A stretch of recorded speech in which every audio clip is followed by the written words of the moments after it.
We're using all MAC, and we're doing it's kind of like a tough version of like a supermodel 1990s eye. So think of that sort of neutral palette, lots of mattes, and really playing with the architecture of the girl's skin. So, you know, defining cheekbones, defining like where shadows would naturally fall on the actual face.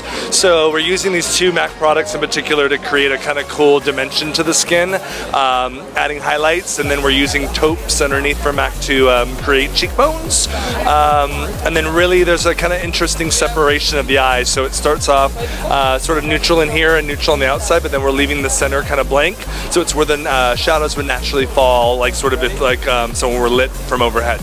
Nice. And can you tell us how this sort of brings the whole collection together? Yeah, well, I mean, obviously with like so many different designers showing, we wanted something that was, you know, not too colorful, but also not too neutral. So something that would kind of carry throughout the show, that would be suitable for, you know, any sort of, whether it be like a wild print or a wild sort of like tweed or whatever's going on.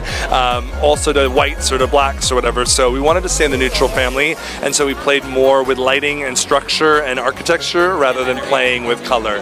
Great. Do you think this is a look that could be translated to everyday life rather than just on the runway? Yeah, absolutely. I mean, that's what was beautiful about the 90s, I think, was that everyone was just kind of almost just finding their bone structure and really exacerbating things like, you know, bringing forward their best feature and pulling back with concealer things that they didn't want to necessarily see. So that's why we are using the MAC like cream color bases and the taupes and stuff. So we're really just playing with bone structure.